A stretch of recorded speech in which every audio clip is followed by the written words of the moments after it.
Assalamualaikum warahmatullahi wabarakatuh. Bismillahirrahmanirrahim. Kita melanjutkan ngaji kitab Tangkihul Qaulil Hadis Bisyarhi Lubabil Hadis karya Al-Syekh An-Nawawi Banten. Kita sampai pada halaman ke-10 bab ketiga.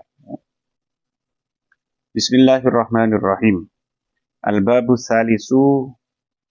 Adapun ini adalah bab ketiga fi fadilati bismillahirrahmanirrahim, menjelaskan keutamaan bismillahirrahmanirrahim. An Atha'in diriwayatkan dari Atha' an Jabir ibn Abdullah, dari Jabir ibnu Abdullah. Qala Jabir berkata, lamma nazala,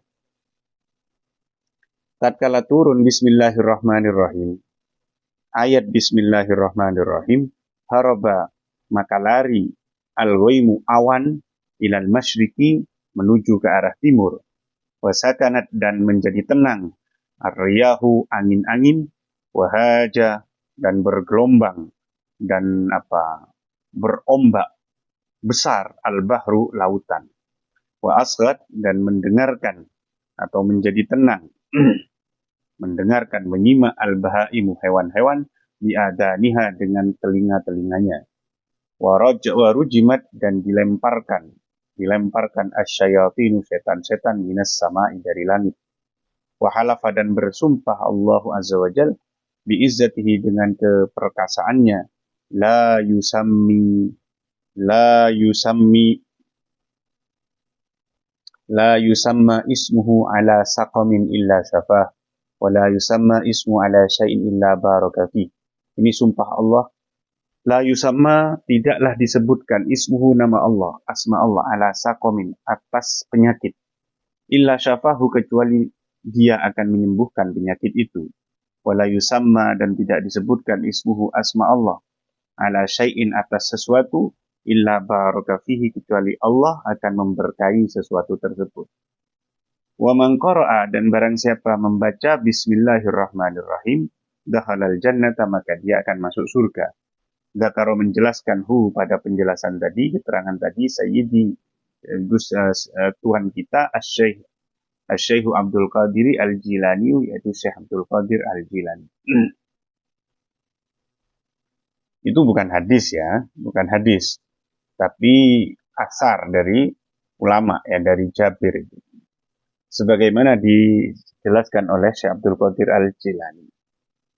Wa qala sallallahu alaihi wasallam, dan Nabi bersabda, ma min abdin, tidaklah ada seorang hamba, yaqulu, yang mengucapkan bismillahirrahmanirrahim, illa daba syaitanu, kecuali setan menjadi meleleh, kama yadubur rasasu, sebagaimana timah menjadi leleh, bifathir ra'i, dengan fathah ra-nya, rasos, menjadi leleh, alan nari, di atas api. Kalau timah ditaruh di atas api, dia akan menjadi leleh. Sama seperti setan. Setan itu kalau kita bacakan bismillahirrahmanirrahim, dia akan menjadi leleh. Qala Ibnu Mas'ud berkata, syaitonul mu'mini, adapun setan yang mengganggu orang mukmin, yang bertugas untuk menggoda orang mukmin, mepet nang wong mukmin itu, mahzulun, itu kurus. Setannya orang-orang mukmin itu kurus. Nah, kenapa kok kurus? Kalau di beberapa penjelasan yang lain, misalkan ya, karena orang mukmin itu setiap kegiatannya dia mengucapkan bismillah, menyertakan Allah. Bahkan ke hal-hal yang misalkan jorok, cemberut, ya, menjijikkan, kejeding, dia juga ingat pada Allah sebelum masuk itu. Sehingga tidak ada kesempatan pada setan untuk ikut makan, ikut mengumpuli pasangannya, istrinya, dan seterusnya. Makanya syaitonul mukmini mahzulun, setannya orang mukmin itu akan menjadi setan yang kurus, yang kering kerontang, sehingga kopen. Nah, Waqala, dan berkata, Qais bin Hajjaj berkata, qala li syaiton, setanku berkata kepadaku, dakhaltu fika, aku masuk fika, padamu, Maksudnya aku ditugasi untuk menggodamu. Sejak aku masuk kepadamu, maksudnya dia bertugas untuk menggoda Qais itu. Wa ana mislul jazuri. Waktu itu aku seperti jazur, seperti unta. Gede, besar dia tubuhnya, fisiknya. Wa anal an, dan aku sekarang mislul usfuri, seperti burung pipit. Sekarang tubuhku tinggal kecil seperti burung pipit. Itu karena tidak open. Karena orang mukmin itu apa-apa dia selalu menyertakan Allah sehingga tidak ada kesempatan bagi setan untuk menambah gizi. Ya. Kultu, aku berkata, walima dalika, kenapa engkau menjadi seperti itu, menjadi seperti burung pipit, kecil sekali. Kola, setan itu berkata, tudi buni, engkau melelehkan aku bidzikrillahi ta'ala, engkau membuatku kurus, atau melelehkan makna asalnya, ya makna muradnya, makna muradnya adalah engkau menguruskan aku, membuatku kurus dengan zikir kepada Allah Subhanahu wa Ta'ala. Wa qala sallallahu alaihi wasallam, dan Nabi bersabda, ma min abdin, tidaklah ada seorang hamba yaqulu yang mengucapkan bismillahirrahmanirrahim illa amarallahu ta'ala, kecuali Allah memerintahkan al-kirama pada malaikat-malaikat yang mulia, ay alallahi, yaitu yang mulia atas Allah Subhanahu wa Ta'ala, di sisi Allah Subhanahu wa Ta'ala, al-katibina, yang bertugas untuk mencatat, ay a'malan nasi, yaitu mencatat amalnya manusia, memerintahkan ayat tubuh untuk agar mereka menulis fi diwanihi, dalam catatan hamba tersebut, ay sohaifi, yaitu catatan amal hamba tersebut, arba'ami'ati hasanatin, 400 kebaikan.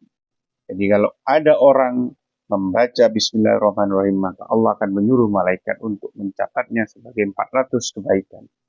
Wa qala sallallahu alaihi wasallam, dan Nabi bersabda, man qala bismillahirrahmanirrahim, barang siapa mengucapkan bismillahirrahmanirrahim marratan, satu kali, lam yabqa, maka tidak akan tersisa min dunubihi, dari dosa-dosanya, ayis sawair, yaitu yang kecil-kecil, darrotun, sebiji pun, satu pun tidak akan tersisa. Ya, ini tentu menjadi persoalan ya. Begini, di antara ciri hadis-hadis yang dhaif atau bahkan yang maudhu itu adalah terlalu hiperbola, terlalu nemen baca bismillah terus begini dan seterusnya itu ya. Seperti ini kan baca satu kali itu dosa kecil-kecil rontok kabeh, tidak ada tersisa satu pun. Makanya di awal sudah dikatakan oleh Imam Nawawi, kalau ini dhaif masih bisa dipraktekkan dalam Fadhailul A'mal gitu ya. Tapi yang begini-begini ini kalau dipahami oleh orang awam jadinya bahaya. Dia akan mengentengkan dosa-dosa. Bahkan mungkin oleh orang-orang alim juga akan bahaya. Karena orang alim lebih tahu ini. Malah gampang tuh songene, gampang kok mau coba bismillah pisan rontok kabeh, kan juga jadi bahaya. Maka tetap harus kita menjalankan syariat sebagaimana yang diajarkan oleh Nabi Muhammad SAW. Lah, kalau kita kemudian kepleset khilaf lah, itu baru kita pakai, oh iya ada mukaffiratut dzunub, ada yang bisa menghapus dosa dan seterusnya. Wa dzukira, dan disebutkan anna Bisron, bahwa Bisr al-Hafi